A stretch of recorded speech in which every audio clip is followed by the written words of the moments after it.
Hello, and thank you for joining us this evening for our Harris Chapel Baptist Church Sunday night message.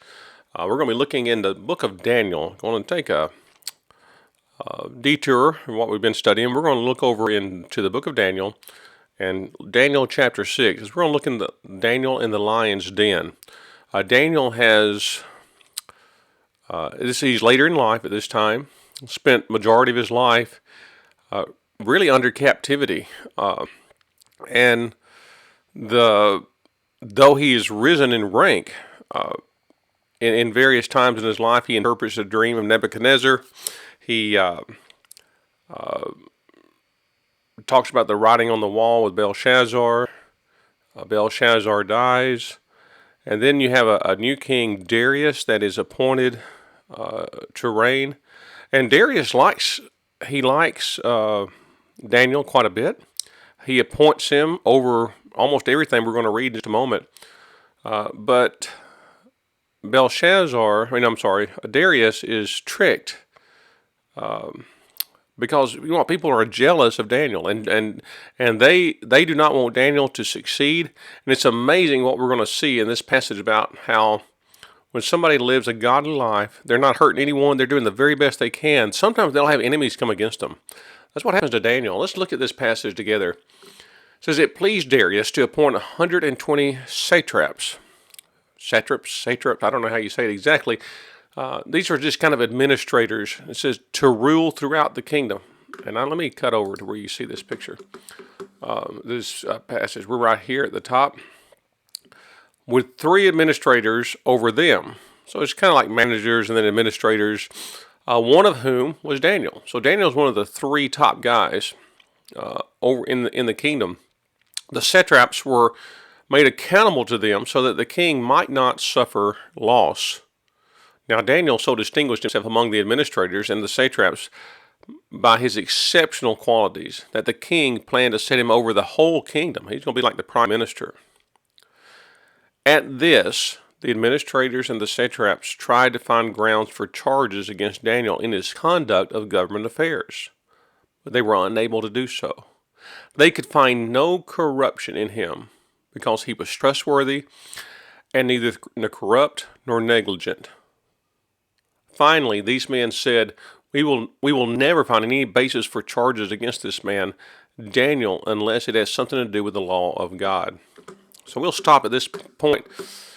What an amazing testimony this man has. He is...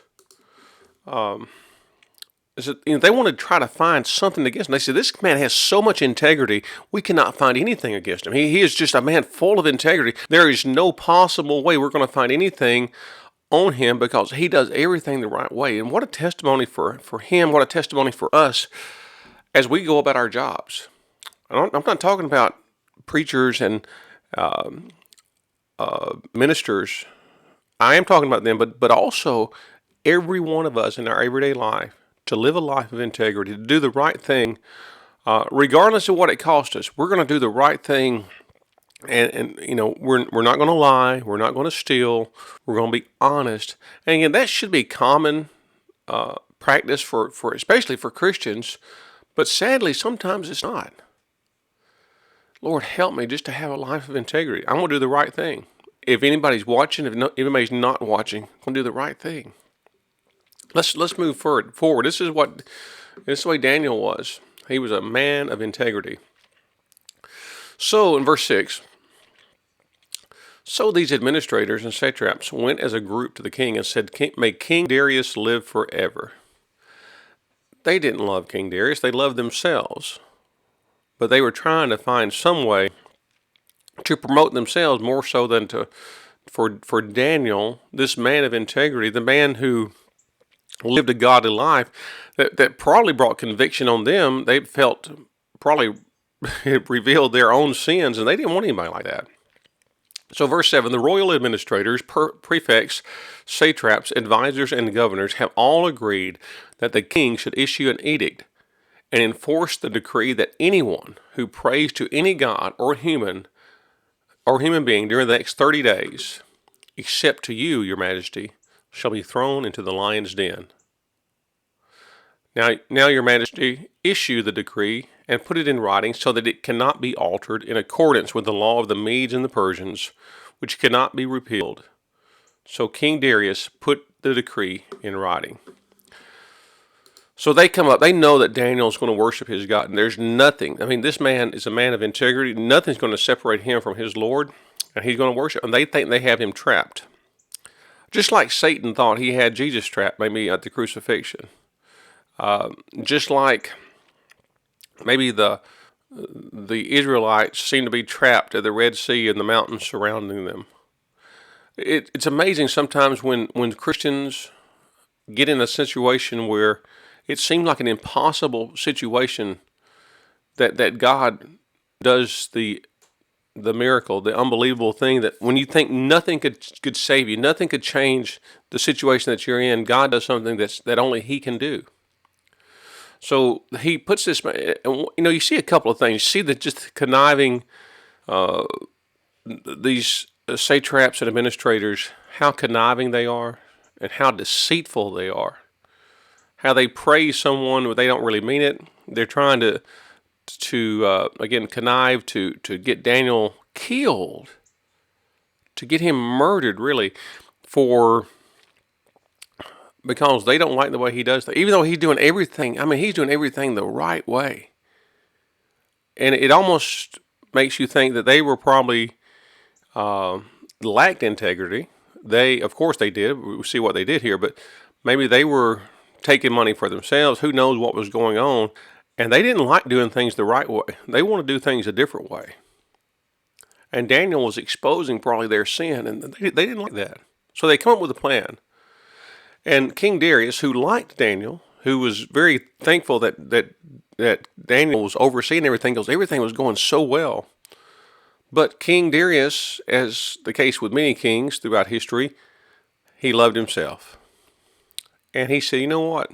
That sounds wonderful. Let's let everybody worship me for the next 30 days. I'll be God for a month. Everybody must worship me and worship no one else. And if they worship someone else, we'll throw them in the lion's den. He was so full of himself, and we see what pride can do to our. We can make really, really bad decisions with really bad consequences when pride comes into our life.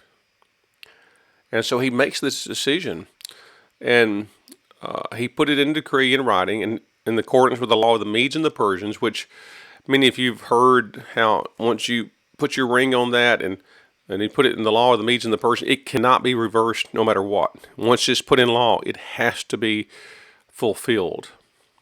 So, so the law is put in place, and I think probably the administrators and all these satraps and everything, they thought they had Daniel at this point. He's ours. There's no way.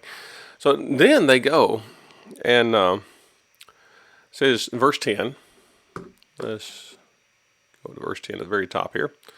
Now went up, better move it for you to see. Now when Daniel learned that the decree had been published, he went home to his upstairs room where the windows opened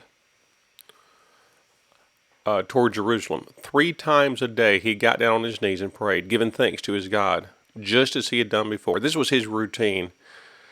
Then these men went as a group and found Daniel praying and asking God for help. Daniel asking God for help here. So they went to the king and spoke to him about his royal decree. Did you not publish a decree that during the next 30 days, anyone who prays to any god or human being except to you, your majesty, would be thrown into the lion's den? And the king answered, the decree stands in accordance with the law of the Medes and the Persians, which cannot be repealed. Then they said to the king, Daniel, who is one of the exiles from Judah, pays no attention to you. Like they're tattletelling here. Your majesty, or to the decree you put in writing. He still prays 3 times a day. When the king heard this, he was greatly distressed. He was determined to rescue Daniel and made every effort until sundown to save him. And then verse 15, of course, says, Then the men went as a group to King Darius and said to him, Remember, your majesty, that according to the law of the Medes and the Persians, no decree or edict that the king issues can be changed. So it's amazing how brutal these men were, how little they cared about life. And we're going to see in just a moment the consequences that came upon them. But they go in. Daniel's just praying. He's calling, the man of integrity, calling out to God, praying, and they just storm in. Aha! We see you praying. But I'm going to tell you, nothing can come against. Nothing is more powerful than God. Who was Daniel praying to? He's praying to God. He's asking for help. You know what? God hears his prayer. When everybody else is, regardless of what everybody else is doing, you and your relationship with God, don't let anything stand between you and that. Regardless of the entire world goes the other way. Everybody in the kingdom apparently was praying to a man. They had turned away from God. And I'm sure there were probably others praying to God that we don't read about. But Daniel, whatever it cost me, I don't care what it cost me. I'm not going to compromise my faith. I'm going to live for my Lord. And he calls out to God, asking for help. The king is very upset about this. It says he was greatly distressed, and he was determined to rescue Daniel. And probably could have. He was king, but he let these guys talk him into something. Again, the pride of his life allowed these deceitful men to come in, and they were probably really good with words, and they twisted everything. And in verse 16 we see, I'll run over there now. So the king gave the order, and they brought Daniel and threw him into the lion's den. Then the king said to Daniel, "May your God, whom you serve continually, rescue you." Even the king knew that Daniel served the Lord. Not only served him, it says he served him continually. It wasn't just a Sunday, Wednesday kind of Christian. Daniel was a man who lived for the Lord every day. Every day he prayed to his God 3 times a day. And this is not something that, definitely not anything wrong with praying 3 times a day, but this is not the way it has to be. You can pray throughout the day. You can pray one time really long. You can pray several times really short. Jesus never gives us a time, how much you have to pray, how long you have to pray, because we know what, we would have made it a legalistic thing. But Daniel, in his own way, he prayed 3 times a day to his Lord. And the king knew there was something different about Daniel. And he said, "May your God, whom you serve continually, rescue you." Let's go forward. A stone was brought and placed over the mouth of the den, and the king sealed it with his own signet ring and with the rings of his nobles, so that Daniel's situation might not be changed. Then the king returned to his palace and spent the night without eating and without any entertainment being brought to him, and he could not sleep. He was tore up about it. I mean, the king was just tore up about this. But he was the one at fault. He was the one at fault. You know, they didn't have TV back then. It says didn't have any entertainment being brought to him. Can you imagine? Hey, bring the guys in, the Three Stooges or whatever else, and they're going to dance and play and all these things in front of me. I wonder what that was like. That would be interesting to see what the entertainment was for the king. And wouldn't you hate to be the guy who had to be the entertainment for the king? That would probably not be a good job. It might be fun for a week or so, and then after that, it's probably not the most pleasant of jobs. Anyway, he didn't even have them come that day. He could not sleep. He shouldn't be able to sleep after that. Verse 19, at the first light of dawn, the king got up and hurried to the lion's den. I believe the king really thought, you know what, the God of Daniel, I really think it's a possibility that he saves him. I believe the king had a little bit of faith here. I believe he had a mustard seed of faith.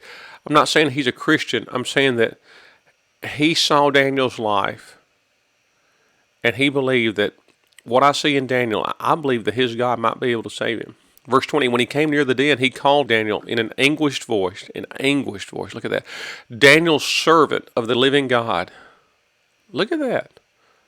Servant of the living God. I believe this man has some faith. Has your God, whom you serve continually, we see that phrase again, been able to rescue you from the lions? Daniel answered, May the king live forever. The only way you can live forever is if you know God and serve him. May the king turn to Jesus and live forever.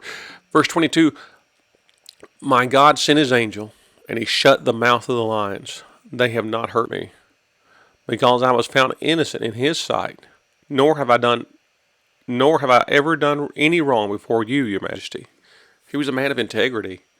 And you know what? God protected him. God can protect you. And people may come against you, and maybe it could be within a family situation, it could be within a work situation, it could be in a lot of different areas of your life. You keep living integrity. Don't stoop down to their level. You serve the God faithfully. Call out to him for help. Don't call out to others for help. Call out to him for help. And watch God work in these situations. Says the king was overjoyed.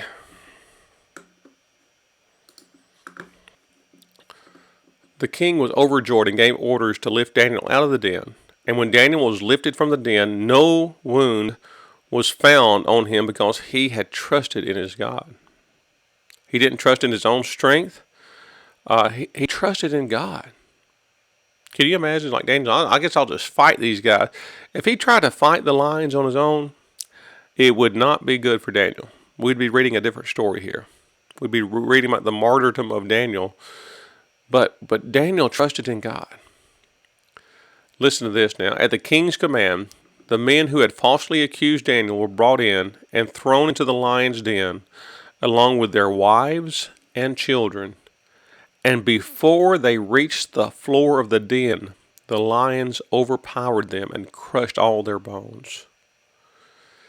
Man. Now, you see a man who doesn't walk with God, this king.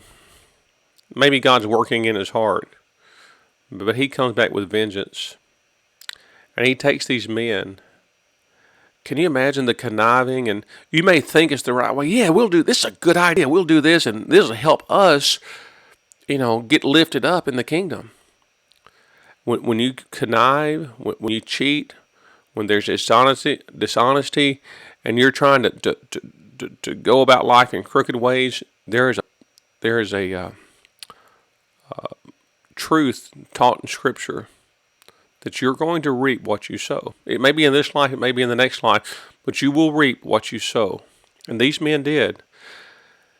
And, you see this idolatrous king, he decides not just to kill the men, but their wives and their children. Your sin can have an effect, not on just you, but it can have an effect on your whole family and all those around you. And it did for these men. You've got children and wives who were innocent probably, but because of the sin of their husbands, they paid a price that was horrendous, lost their life. And again, sin has great consequences. It has great consequences. Be careful with that. Verse 25, then King Darius wrote to all the nations of the people of every language of the earth. And let's cut back over here. May you prosper greatly. I issue a decree that in every part of my kingdom, people must fear and reverence the God of Daniel. Look at that. You see, Daniel's stand for truth, for righteousness, for integrity, for honesty, for godliness, it makes an impact all the way to the king. The whole kingdom is impacted because one man stood the truth. When you think you can't make a difference, folks, just stand up and say, God, it's not about me, but I'm going to live for you. I'm going to live for you regardless of what others do. It impacted the entire kingdom. One man impacted the entire kingdom. So this is what the decree said, for he is the living God, and he endures forever. His kingdom will not be destroyed, and his dominion will never end. He rescues and he saves. He performs signs and wonders in the heavens and on earth. He has rescued Daniel from the power of the lions. So Daniel prospered during the reign of Darius and the reign of Cyrus the Persian. Wow, God saved Daniel. I mean, these lions were hungry. I mean, you see, as soon as Daniel comes out, these other people are thrown in. And before they even hit the ground, the lions tear them up. And Daniel, you just see a man of integrity, honesty, godliness, man of prayer. And we can learn so much from this man. And I just want to encourage you with this message today. You might be tempted to do things that you know are not the right way to live life. Others maybe are trying to pull you into something that you know is not right. And I encourage you to live a life of integrity, to pray, to seek God, to call to God for help. And when people come against you, don't fight them back. Don't stoop to their level. Just call out to God and say, God, would you take care of the situation? God can do more in our prayers than we could try to do it ourselves in 100 lifetimes. And so we see an example in a man named Daniel. And I just wanted to share this with you today. Hopefully it's a blessing to you. And hopefully it's an illustration for us to go out this week and live a life of godliness, a life of prayer, a life of integrity, and a life that shines the light of Christ to others.